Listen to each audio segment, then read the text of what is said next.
guess first I just want to, find out how things are going, I guess. Has it been a couple of days since well, you it's been, official? yeah, I mean, I took over officially at stroke of midnight on Sunday, so fortunately the first day is not a lot of meetings or things. I just read a number of items and tried to get ready for this morning, and then the first week will be just kind of a rat race of meeting everybody you can possibly meet and trying to get your head around what the institution's about, and where it is, and what we ought to be doing. So it's kind of an interesting time.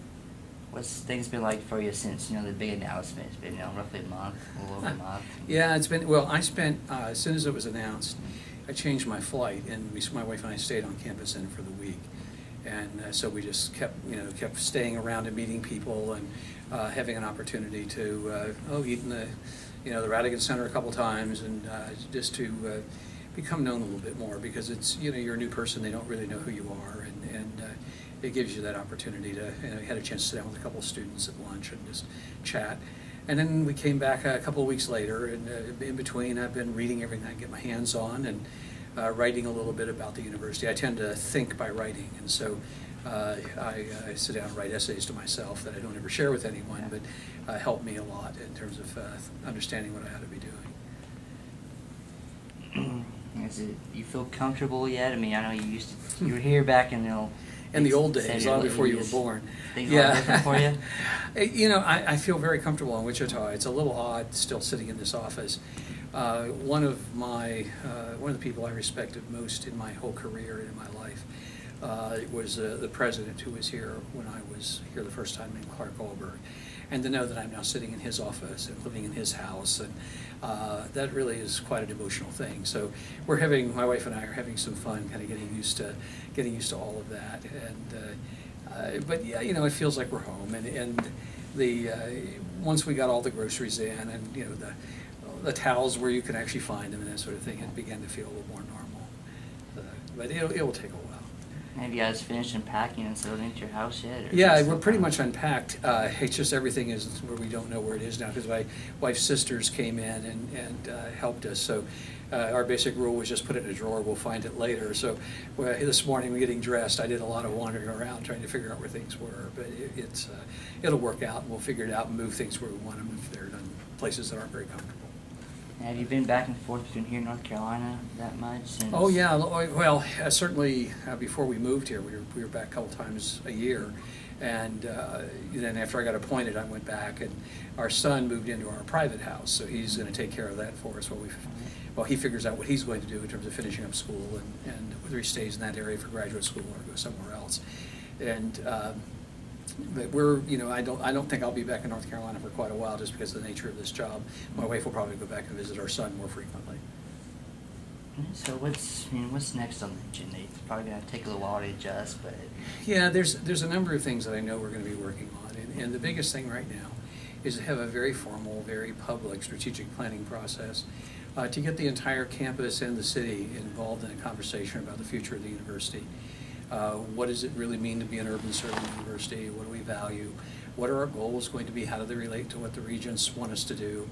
And then how do we grow enrollment? How do we improve the quality of student life? So there's a number of big items that are on the agenda already that aren't going to go away. And then we're going to be working a lot on issues associated with the development of the city of Wichita, both from an economic perspective and from a social perspective and cultural perspective. So we're going to be having just a lot of conversations on the campus over the next 6 months. Is there anything that stands out as far as a major obstacle early on? You kind of come right down the middle of this Radigan renewal thing. Yeah, there's not really any obstacles that I can see. There's just a lot of work to be done, as there is anytime somebody moves into a university role. But I don't see any giant obstacles. I think the regents, I had a really good conversation with them about what it was that I hoped to do if I got the job. And they seem to be very supportive of the direction that I want to take the university. The people on campus really express the same kinds of things. So it's a matter of getting the resources together, and getting your plan together and making it all work. But in terms of obstacles, I don't really see anything like that. It's just a lot of effort that will continue to be developed over time. What are you most looking forward to going forward? I mean, Well, I love it when school starts. I mean, I must admit, it's just simple things like that. But I really do love it when the students come back and there's excitement on the campus, and the first year students are here and they're experiencing college for the first time and all of that. So I'm really looking forward to that. I do enjoy college athletics. I'm looking forward to that starting up, and some of the teams getting going. And then we have a great set of arts programs here on campus. I'm looking forward to those going. And then just getting to know people. I mean, I do know some people who are still here from when I was here before, but there's a lot of people who are new from then, and I'm looking forward to sitting down and getting to know them and knowing what they do and who they are and what they care about. Now, what's the fall going to be like for you? You probably haven't had too much of a chance to get to know the students yet, I take it. But... No, the fall, the first year, is just unbelievably fast-paced. And I told my assistant that there are going to be 2 people on campus who come June will need vacations, and it's her and me. The reality is that these first years, you're new, people want to see you, they want to hear you. The second year, they've seen you and heard you, so you don't have quite the same frantic pace. Plus, you're trying to get the lay of the land and get your programs going, so all of that is pretty intense, and I don't think this is going to be any less intense. I think we're going to be, a lot of us are going to be working a lot of hours and getting involved in all aspects of campus, and just truly looking forward to it. Now, how involved has your wife, Deborah, I believe her name is, Mm-hmm. how involved has she been in the whole process so far? Well, so she really involved. I mean, we've been a partnership since we got married, actually since before we got married. And you don't apply for these kind of jobs without the full support of your spouse. These are lifestyle decisions. They're not really decisions about jobs. This job goes 24 hours a day. They require you to live on campus because you're emergency personnel. If something goes wrong, you have to be there and be ready to deal with it if something major happens. So this was a decision that we made together to come, and she's excited about it. She's from here, so it helps a lot. One of her sisters and her father each have houses within about 10 minutes of campus, so it makes it home for her.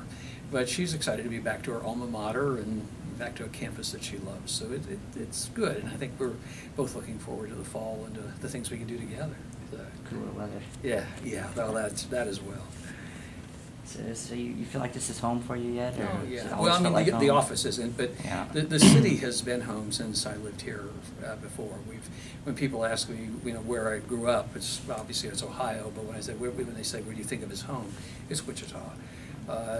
Really, my wife's family adopted me as one of them, and I've got good friends here that I've had for years and years. Some of them are still on faculty, and it's fun to be home. It feels like home. Take a little 180 and dig into your personal life a little bit. Okay. I know I'm reading the website. You mentioned 2 of your favorite things to do: international travel and Mm-hmm. stained glass. Mm-hmm. Want to comment on either of those? Especially stained glass. I mentioned. Well, the stained glass thing, I just always thought stained glass was beautiful. And when we first got married, my wife was trying to think about what to give me for a present, and gave me stained glass lessons. And at the time, I didn't have the money to buy the equipment or anything. But about 12 or 14 years ago, I kind of resurrected that, and I've made probably 20 panels since then. And it takes me a long time when you're in these kind of jobs because you don't have the evening hours to yourself. So I slide downstairs usually a couple hours each weekend, and it may take me a year to get something done, but I do keep at it. And when you come over to the house sometime, you'll see that there's stained glass that I've done that's around the house. And I've given some away to when the university was doing auctions. Sometimes they like the chancellor or the president's to give something personal, and then people bid on it. I've done that, and I actually had one guy who commented on a piece of glass that I did, and I took it off the wall, handed it to him, and he endowed a scholarship as a thank you. So this can come in handy in lots of ways, but I do enjoy it, and I do enjoy working with it. When did you first get introduced to it? You said your wife introduced you to it. Well, I had always talked about how I liked it. I grew up in a house that was older and had a couple of stained glass windows in it, and I remember from being a little child just thinking it was really pretty, and commented on it one time, and she just said, "Well, if you like it that well, why don't you try to make it?" And so I took the lessons, but at that time, equipment was really, really expensive, and I didn't, I was an assistant professor, so I didn't have that much money anyway. And lately, probably 20 years ago, the prices of a lot of this stuff came down to where you can get all the basic equipment for a couple $100s, and where just the grinder alone, when I first started, was way more than that. So, yeah, I've got a whole house full of, a whole basement full of glass and tools and all of that. Neat. And a big international travel aficionado. Something I always just, as a kid, I was just fascinated by other countries. And when I was a student, my parents, my dad suggested when I was a sophomore that I apply to go overseas to go to school for part of my junior year, and I did, and just fell in love with it. And so I went to England then, and I actually got introduced to the area that I ended up doing my dissertation on and writing about for years afterwards. And we go back and forth. We have really good friends outside of London. We try to go back and see them, or they come over here. We've also lived in Australia, and have done work in Turkey, and took a freighter back from Australia and went all through South Asia and up to Japan and across. So we've done a bit of that, and one of the promises we made to each other is that if I got this job and took it, was that we were going to try to do a 2-week vacation each year where we go overseas and just have a little time to ourselves, where you're not inundated all the time with university work. I'm a big international travel fan. I believe Nat is interested in that too. I mean, what do you benefit from that? I mean, doing this international, how does that relate back to working here? Well, I think you learn, every time I lived overseas, every time I traveled overseas, you're out of your comfort zone in terms of, you don't know what the restaurant is, you don't know where the hotel necessarily is, you don't know how to get places, you can't always speak the language. And from my mind, it causes me to really grow, to try to figure out who other people are and what they care about and how they live. It's just to me, it's a wonderful experience. It's not just the sights that you get to see, though those could be spectacular as well, but it's really the opportunity to get outside of your own comfort zone and try things that you wouldn't have necessarily thought of before. And through the years, for example, as we traveled, we tried foods that now we cook at home because we never even heard of them, but now we find we really like them a lot and we'll make them ourselves. So it can change very much the way you see life and the way you see others. So from my perspective, it's a broadening experience that I hope most of our students will, if not while they're students here, at least sometime I will have an opportunity to take advantage of. You think that'll help you connect with the strong international body that we have here, something we're well known for? Yeah, very much so. And I think I certainly understand a little more about what they're dealing with, having dealt with some of this myself. I was a student in England, and that sounds like it should be so close that it shouldn't have been a big issue, but there were a lot of things that were different enough that you really had to think about them. And it wasn't just, okay, I'm going to run down to the grocery store and I'm going to get, some carrots. You had to think about which grocery store you were going to go to, because the grocery store next to you was a meat market. It wasn't a general store. You had to go find the vegetable store. And some very different ways of just even doing basics like that. So it gives you a lot of empathy for what they're dealing with when they're trying to figure it out. And there used to be a chain in the United States called Woolworths. They went out of business, and they were a 5 and 10 cent store here. We went to Australia, and one of the first sites we saw when we got into Australia were Woolworths. And my wife needed some thread. She had pulled a button off, and we walked in, and it was a grocery store. They had no thread, no needles. It was all just a straight, Dillon's store equivalent. So just even trying to learn how to deal with those kind of things, very different. Now, what about your wife? We should ask her, but she mentioned the website mentioned something about Fiesta ware that she's into.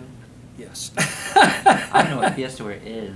Fiesta ware is a very brightly colored pottery that was developed in the 1920s and 30s initially, and it's still made in West Virginia today. If you go out to the mall, you'll find it for sale in some of the department stores. It's just very brightly colored pottery. She only likes certain kinds of things. She collects things with spouts, so like little teapots or cream pitchers or something like that. She doesn't do the plates, but it's originally I think it was pretty low cost, and now it's one of those things that something that you might have bought at a Kmart or a Walmart now today might sell for several $100s on the web. So, but she loves to go hunting for the stuff, and she has a huge collection of things with spouts that are a fiesta wear. Another thing that interests me was doll houses. Does she actually builds Oh doll yeah, houses? yeah, and furnishes them and does rugs, and she's got a rug in one dollhouse I think is 1,200 stitches to the inch, to the square inch, and she's got 4 of them now.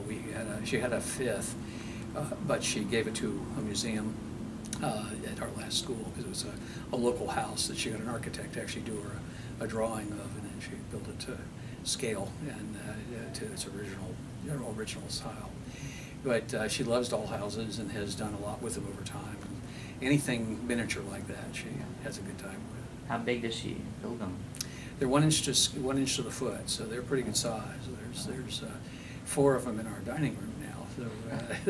So but they're all fully furnished as well. They've got lots of little bits and pieces, and one of them even has a person in bed, and so it's fun. So is this probably hard for you guys to find time to stick with your hobbies like this, build doll houses? Well, it depends on the time of year, and it depends on what else is going on. But generally speaking, the fall you don't do much hobby at all. By April or so, April on most university campuses is when things go really crazy because you've got all of the honors dinners and banquets and all of that stuff that you deal with.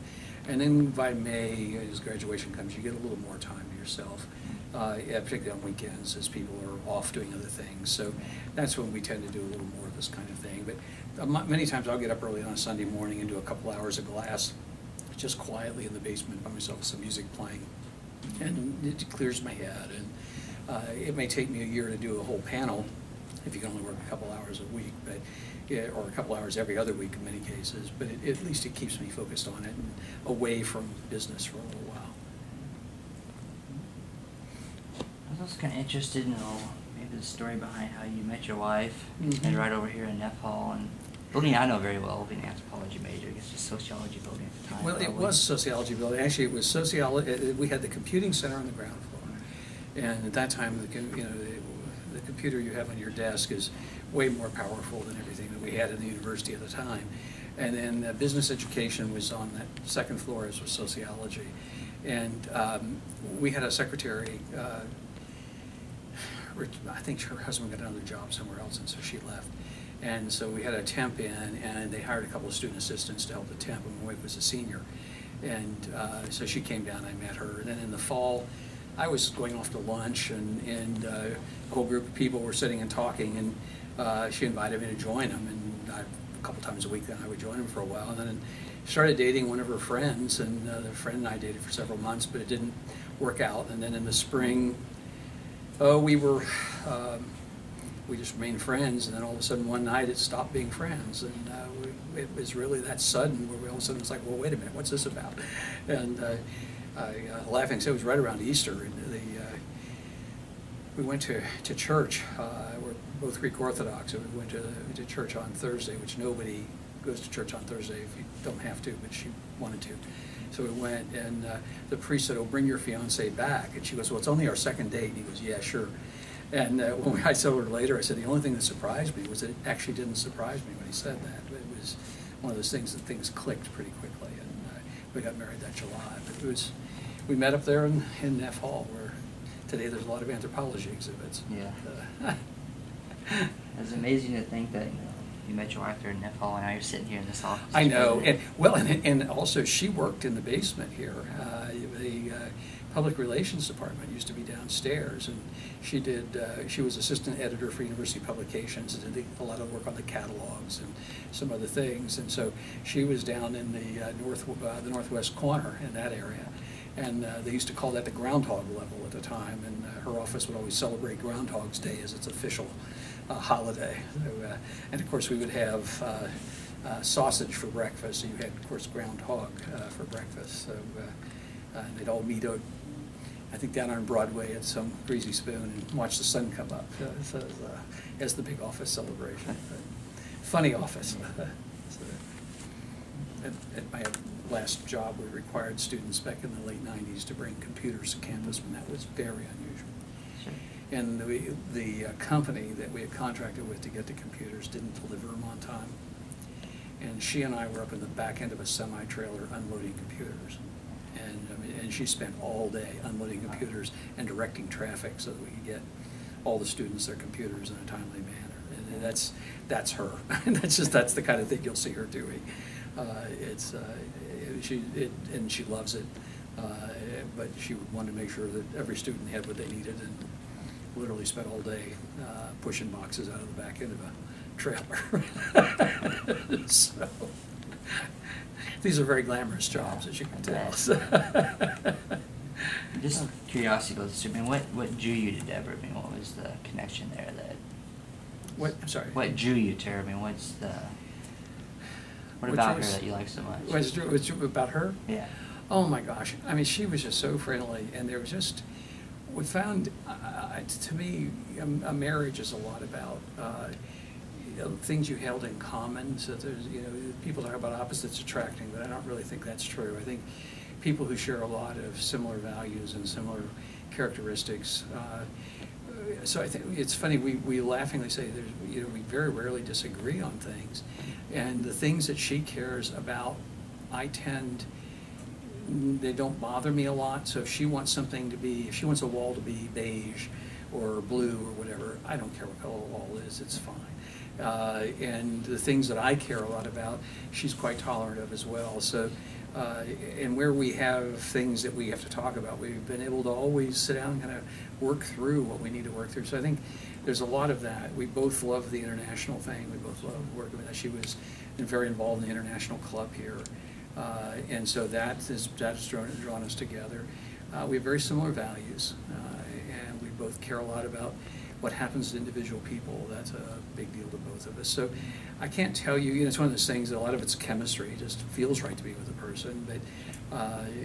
But literally by the second or third date, it was like we'd known each other all our lives. And I think that's kind of the comfort level you hope you find. This next month we'll be married 37 years, so apparently it worked. But we still like to think of ourselves as newlyweds, and we're still getting to know each other. But I think that's, a lot of it was just a lot of it's chemistry, but a lot of it's very common values and very common perceptions of what's important.